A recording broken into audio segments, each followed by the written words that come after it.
നമസ്കാരം, മലയാളി വാർത്തയിലേക്ക് സ്വാഗതം. അർജുനായുള്ള തിരച്ചിൽ 7ാം ദിവസത്തിലേക്ക്.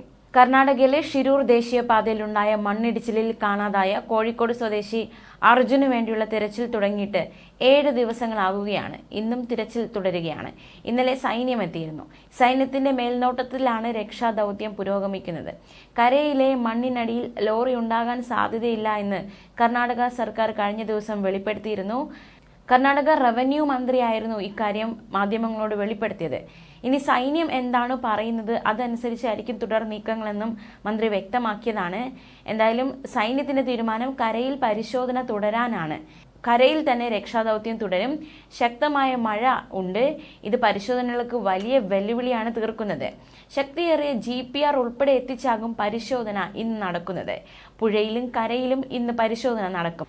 ഇന്നത്തെ സൈന്യത്തിന്റെ ലക്ഷ്യം മണ്ണിടിഞ്ഞെടുത്ത് ലോറി ഇല്ലെന്ന് ഉറപ്പാക്കുകയാണ്. ഇത് ഉറപ്പാക്കിയ ശേഷം മാത്രമായിരിക്കും പുഴയിലേക്കുള്ള തിരച്ചിൽ വ്യാപിപ്പിക്കുക. ഗംഗാവലി പുഴയിലേക്ക് ഇടിഞ്ഞതാണ് കിടക്കുന്ന മണ്ണ് മാറ്റിയും പരിശോധന നടത്തും. മണ്ണ് ഇടിഞ്ഞിടത്ത് ലോറി ഇല്ലെന്ന് പൂർണ്ണമായും ഉറപ്പാക്കും. എന്നിട്ട് മാത്രമേ ഈ ഭാഗത്തെ പരിശോധന നിർത്തുകയുള്ളൂ.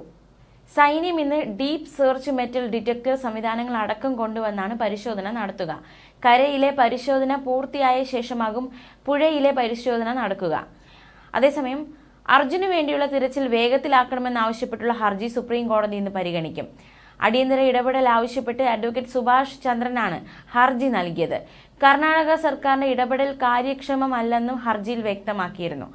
ദൗത്യം സൈന്യത്തെ ഏൽപ്പിക്കണം. രാവും പകലും രക്ഷാപ്രവർത്തനം തുടരണം. കേന്ദ്ര സർക്കാരിനും കർണാടക സർക്കാരിനും നിർദ്ദേശം നൽകണം എന്നതടക്കമുള്ള ആവശ്യങ്ങളാണ് ഹർജിയിലുള്ളത്.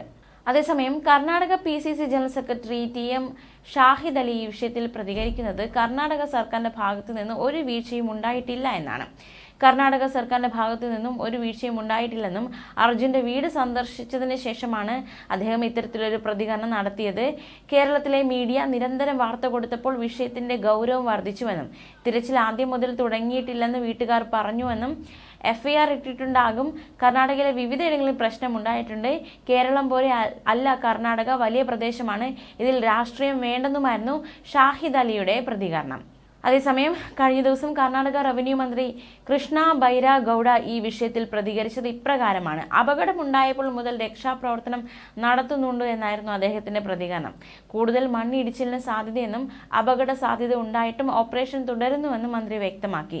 98% മണ്ണ് മാറ്റിയെന്നും ഇന്ന് തന്നെ മുഴുവൻ മണ്ണും നീക്കാനാകുമെന്ന് പ്രതീക്ഷിക്കുന്നതായുമായിട്ടാണ് കഴിഞ്ഞ ദിവസം മന്ത്രി പ്രതികരിച്ചത്. വൻ മണ്ണിടിച്ചിലാണ് ഉണ്ടായതെന്ന് മന്ത്രി ചൂണ്ടിക്കാണിച്ചു. പക്ഷേ ട്രക്കിന്റെ സാന്നിധ്യം കണ്ടെത്താനായില്ല. പുഴയിലും തിരച്ചിൽ നടത്തുന്നുണ്ട്. പുഴയിലും മണ്ണിടിച്ചിൽ മൂലം വലിയ മൺകൂനകൾ രൂപപ്പെട്ടുവെന്നും മന്ത്രി ചൂണ്ടിക്കാണിച്ചു. അതേസമയം രക്ഷാപ്രവർത്തനത്തിന് കാലതാമസം ഉണ്ടായിട്ടില്ലെന്ന് ചൂണ്ടിക്കാണിച്ച മന്ത്രി പുഴയിലെ മൺകൂനകളിലും പരിശോധന നടത്താൻ NDRF സംഘത്തോട് അഭ്യർത്ഥിക്കുകയുണ്ടായി. നാവികസേനയും തെരച്ചിൽ നടത്തുന്നുണ്ട്. ആരപകടത്തിൽപ്പെട്ടാലും നമ്മുടെ ജനങ്ങളാണ്. എല്ലാവരുടെ ജീവനും വിലയുണ്ട്. ജില്ലാ ഭരണകൂടം സാധ്യമായതെല്ലാം ചെയ്തു. റോഡിൽ ലോറി ഇല്ല എന്നും കഴിഞ്ഞ ദിവസം മന്ത്രി വെളിപ്പെടുത്തിയിരുന്നു. എന്തായാലും തിരച്ചിൽ ഇന്നും തുടരും. ഇന്ന് സൈന്യത്തിന്റെ നീക്കം എന്താണ് എന്നതടക്കമുള്ള വിശദാംശങ്ങളാണ് നമ്മളിപ്പോൾ നോക്കിയത്. ന്യൂസ് ഡെസ്ക് മലയാളി വാർത്ത.